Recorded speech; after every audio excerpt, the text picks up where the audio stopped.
Hey, Tony here of AirgunsARP.com. This is the year of the Entry Level PCP. We've had some amazing updates and new additions to the field, and we're going to review some of them to see just where they stand. The first one we're going to talk about is the Benjamin Wildfire. So the Wildfire is a little bit of a unique entry here. It's a very low-cost PCP air rifle. It's basically the Crosman 1077 updated.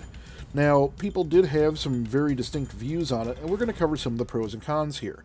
It's an affordable, multi-shot, lightweight, pump-friendly rifle. You get a lot of fill, a lot of shots per fill, rather, out of it, but that said, it's really not the best option if you're just looking for an entry-level PCP rifle. Overall, the rifle is inconsistent. It has very tough dual action. Some people say it's a semi-automatic. It's not. It's a dual action. Each time you pull the trigger, it's going to fire. It's still that Crosman 1077 quality, so it's meant as a low-level rifle. Heck, you can get these on sale at some big box stores as a 1077 for $50 to $70 US. At best, the accuracy and consistency means this is a plinker. Unfortunately, it is outclassed by basically every other entry-level PCP that we're going to review here. Overall verdict on the Benjamin Wildfire, it's a fun for plinking, fun for someone who already has PCP's rifle. It gets 1 pew for accuracy, it's all over the place. Shootability, pew pew pew. 3 pews, it's decent. It's an average shooter. Quality, 1 pew. The quality is all, it's hit or miss on it. It's definitely not a value at 2 pews. Loudness, it's kind of loud for what it is at 2 pews as well. Fun factor though, pew pew, pew, pew pew, 5 pews. Empty cans beware. This close range plinker is a lot of fun. That brings us over to the Beeman Chief. Beeman Chief is based on the QB line. It's also called the Beeman QB Chief. They made it a QB 78 or 79 into a PCP, which is something that, guess what folks, people have been doing with aftermarket parts for years. So this is Beeman's factory version of that. As for pros on this has a 2000 PSI fill, so this affordable pump-friendly rifle is definitely something that will be appealing to others. Direct competition will be the Benjamin Discovery and the Maximus. So, small game capable for certain, short range on it. Now, this is a loud rifle. It's single shot only, and we have a few other entries here that bump it up to multi-shot capable. There are some quality control issues. There's not a lot of features to this rifle. It is a really bland and basic one. There have been complaints about the stock, the wood grain on it, and the wood finish having problems. Overall, this is an underwhelming rifle. Final verdict on it. It gets pew pew pew, 3 pews for accuracy, shootability, quality, and value. Loudness, 1 pew. It's a very loud rifle. Fun factor, 2 pews. It's single shot. They're better options in the class. It's heavy compared to other entry-level rifles. At best, we'll call this average. Honestly, it cannot compete in the current entry-level PCP market. Beeman needs to revisit this one and do some tweaks or a tremendous price drop on it to pull it more in line with what we're seeing this year for entry-level PCPs. Speaking of other entry-level PCPs in this range, that brings us to the Benjamin Maximus. The Benjamin Maximus has been out for a few years. It's the upgrade to the Benjamin Discovery. I'm only reviewing or including the Maximus here because both of them are similar enough that they kind of fill the same niche as far as entry-level PCPs on the market. With the Maximus, we have a rifle that's based on a proven design, the Discovery, with some updates to synthetic stock and such. We have an affordable, pump-friendly rifle. It has average accuracy, but you get a decent number of shots out of it. You get that 25 to 30 consistent shots for this 2000 PSI fill rifle, and you know what? It produces pretty decent power. You get up to 24 foot-pounds of energy out of it and 22 out of the box, and the stock is a decent synthetic one considering the price. That said, the Maximus is starting to show its age. It's a loud single-shot rifle. It has a heavy trigger pull out of the box. While it's solid average in its class, it is being dated by competition out there. It's either overdue for a price drop or overdue for an update to this rifle itself to make it competitive. So, what's the verdict on this rifle? Well, the Maximus gets pew pew pew, 3 pews for accuracy, 4 for shootability. It's a fun shooter. It also is a pretty decent quality rifle at 4 pews. Value, 3 pews. I think it's overdue for a price drop. Loudness, 1 pew. It doesn't have any moderation. It's not shrouded. Pew Pew Pew for fun factor. It's still a fun rifle. There are better options in its class. It is a little on the heavy side compared to others. It's another average at best that can't compete in the current entry-level PCP market. That brings us to one of the newer ones, Diana Stormrider. Stormrider is also out there as the SPA 900W. It's released by a bunch of different companies out there, Artemis, Emerald Air. It's just out there with a lot of options. It's a really interesting rifle that's come out, and now with Diana behind it, importing it to the US, I think we're going to see a lot more of this lightweight contender. We have another affordable rifle. We get 30 to 40 usable shots out of it. It's a lightweight one. It is a full 3,000 PSI fill on this one. Out of the box, the one I tested in 22 caliber, I was getting a little over 25 foot-pounds of energy of. It's either a single shot or multi-shot, comes with a couple magazines, and you know, it does give above average accuracy for a rifle that comes in around 200 or so. At that price, you're getting a rifle, though, with some inconsistent quality. It has had issues in the past. Sometimes the bolt can be rough. It does have a minimal amount of trigger adjustment you can do. It's known to be on the pellet picky side, and even though it has that big moderator in front, it is known to be loud as well. Overall, the verdict on this one, it's probably the best sub 200 PCP available on the market. You need to be aware of those quality issues. It can benefit from some aftermarket TLC. The shot curve on it can be tuned a little bit for either power or consistency, but it's a fun multi-purpose rifle.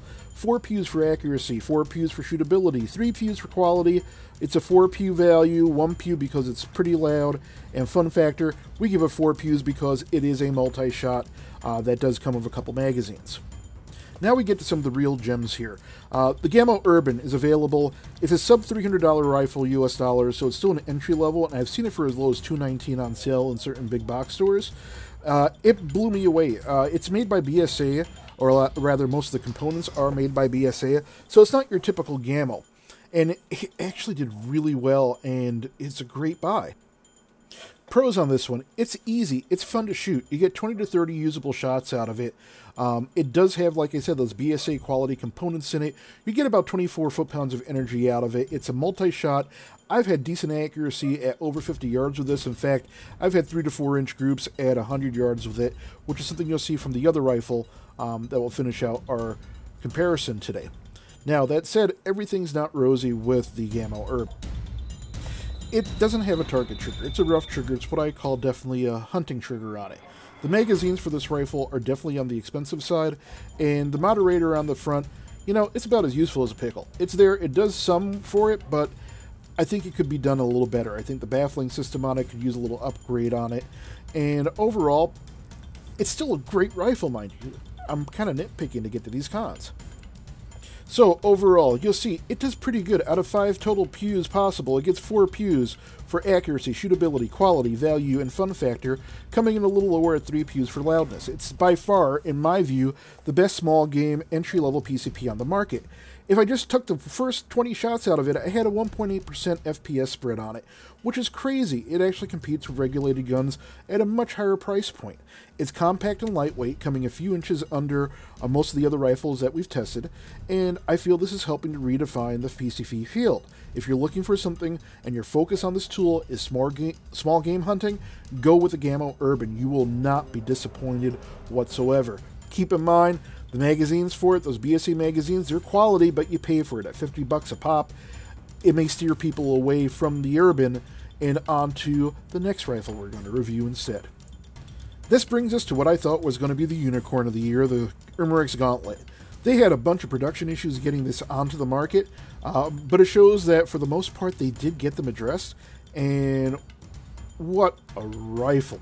What a great fun entry-level rifle that I cannot believe is at that sub $300 price point. Yes, people have been doing this for years with the QBs, but, you know, they did a great job putting it all in one package straight from the factory here. Good job, Umarex. First and foremost, this is a regulated bottle gun. It uses a little bottle on the front, 13 cubic inches, about 213 cc of air. It's regulated. You get 60 plus shots out of it. It's accurate to 75 yards and beyond. I, in windy conditions, had no problems shooting it at 100 yards. Take a look at my review. It works across some magazines, which means that you can get these cheap mags out there. Umarex makes their own. They're just sneakily very similar to the Crossman ones, and kind of interchangeable. It has an adjustable cheek comb on it. It's regulated. It's a great rifle. It's shrouded, and you get a decent amount of sound moderation out of it too. That said, this is a brand new product for Umarex. It's completely different from anything they've offered before. There are some problems with it. The front foregrip that covers the bottle, some people have noted that there are fit issues. If that happens, it may push against the shroud and cause point of impact shifts when you're shooting. Just be aware of that. This is a new product and will have some growing pains. The trigger on it is on the rough side. Hey, good news though. Supposedly, according to tuners out there, it's a drop-in replacement for one of the existing aftermarket QB trigger assemblies. You have a slightly lower foot-pound energy than you get with the Urban, but that said, this is still great for long-range field use. The regulator is a little slow, meaning you have to wait a few seconds between shots for it to fully work, and the rifle itself, it is lengthy. It's 53 plus inches, so if you're looking for something quick and compact, go with the Urban. If you're looking for something else that has that higher shot count and such, the Gauntlet is still a good option. The verdict on it. I have no doubt this is the best overall entry-level PCP on the market right now. It's capable of 100-yard groups. The magazines are affordable. The shootability is just through the roof. There's some growing pains that Umarex has to overcome on it yet. 5 pews for accuracy and shootability, value, and fun factor. Quality, you know, I hit it a couple. It dropped down to 3 pews on this one because, to be honest with you, I can't get over the fact that it does have some growing pains still with that front foregrip there, and the bolt on it on mine was rough at first until I had a little wear time. Loudness, 4 pews, it's really good out of the box. There's some aftermarket modifications people are doing to make it even quieter. The rifle really was not that pellet picky at under 50 yards, and overall I really enjoyed and had a blast shooting this one from the range. Rather benched at the range, and I think that's where it's going to really show its value. For under $300, you're getting a rifle that competes.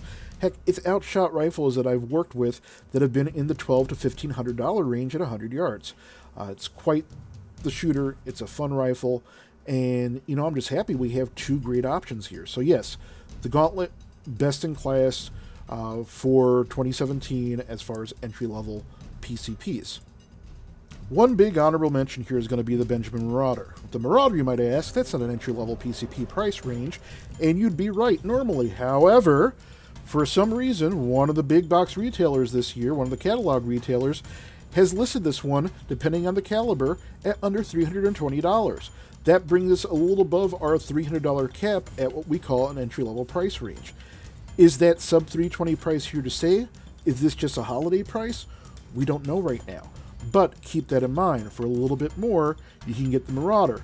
The problem is, then you start falling into that, what's the real definition of an entry-level PCP? For us, it's still sub 300, but keep your eyes peeled. The Marauder's been out there for a while, even the Gen 2s, so we may see some price shift on this amazing platform. Well, folks, that sums it up for our 27 entry-level PCP shopping guide. This has been the year of the entry-level PCP. Take a look in the links below for more product videos and information, as well as direct links to support us and purchase any of these or other rifles that you would like. Let's see what happens in the future. We're going to find out over the next coming year or so. Is this a race to the bottom, or are we seeing a new definition as to what we can expect from manufacturers when it comes to PCP air rifles? Thanks again. Check out the videos. This is Tony from Airguns, Air Rifles, and Pistols signing off. Have a great end of year and a great holiday.